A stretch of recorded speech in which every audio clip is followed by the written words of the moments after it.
ناظرین آئیے آپ کو میں جیل لیے چلتا ہوں. گھبرائیے نہیں، آپ کو فزیکلی نہیں خیالات کے ذریعے لے کے جانا ہے، کیونکہ بات کرنی ہے ایک سزائے موت کے قیدی کی. کال کوٹھڑی ہے، قیدی کی آخری گھڑیاں ہیں. اس نے بڑے جرم کیے ہیں، چوری بھی کی ہے، ڈکیتی بھی ماری ہے اور قتل بھی کیے تھے. آخری خواہش پوچھی گئی تو کہتا ہے مجھے اپنی ماں سے ملنا ہے. ہو سکتا ہے اس وقت کے جیلر اور ان لوگوں نے سوچا ہو کہ آخری وقت ہے، ماں سے معافی مانگے گا، آخری ملاقات محبت بھری ہوگی.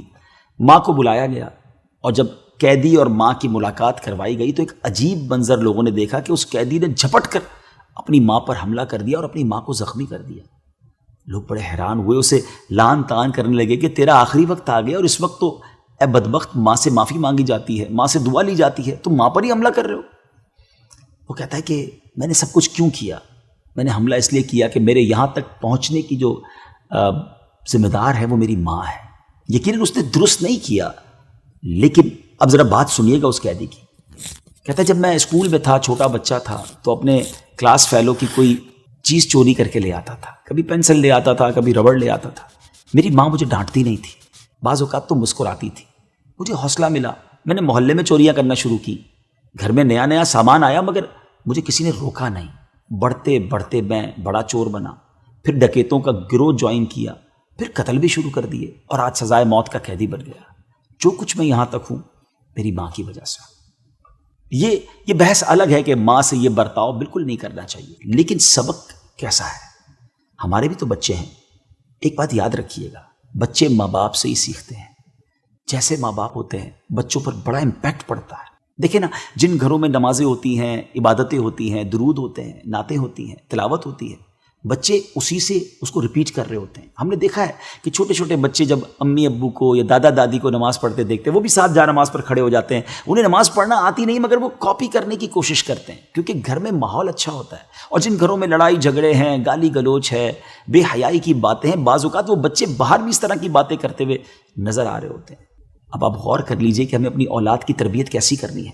ہمارا قرآن مجید فرقان حمید ہمیں کیا ارشاد فرماتا ہے؟ رب کا کلام فرماتا ہے، یا ایھا الذین آمنوا قوا انفسکم واہلیکم نارا وقودھا الناس والحجارہ. اے ایمان والو، اپنے آپ کو اور اپنی آل کو، اپنے بچوں کو اس جہنم کی آگ سے بچاؤ جس کا ایندھن آدمی اور پتھر ہے. ہمیں اپنی فیملی کو جہنم کی آگ سے بچانے کا حکم دیا گیا. ہمیں اپنے آپ کو بھی بچانا ہے، فیملی کو بھی بچانا ہے. لیکن اگر آپ کو اپنے بچوں کی تربیت کرنی ہے نا، پہلے خود نیک بننا ہوگا. ہم جھوٹ بولیں اور کہیں بچے سچے ہو جائیں، ہم حرام کام کریں اور کہیں بچے حلال کام کریں، ڈیفیکلٹ ہے. اور دیکھیں، نیک اولاد تو ہمارے مرنے کے بعد بھی کام آئے گی نا. کیا ہم ایسی اولاد تیار کر رہے ہیں جو ہمارے مرنے کے بعد ہمارے لیے صدقہ جاریہ کا باعث بنے، یا خدا نہ خواستہ ایسی اولاد ہے جس کو خود بھی نماز پڑھنا نہیں آتی؟ ہم نے دیکھا ہے کہ ماں باپ کا جنازہ ہوتا ہے مگر بیٹا جو ہے وہ جنازہ پڑھنا نہیں جانتا. ہونا تو یہ چاہیے کہ ہم اپنے بیٹے کی ایسی تربیت کریں کہ ہمارے مرنے کے بعد وہ ہمارا جنازہ پڑھائے.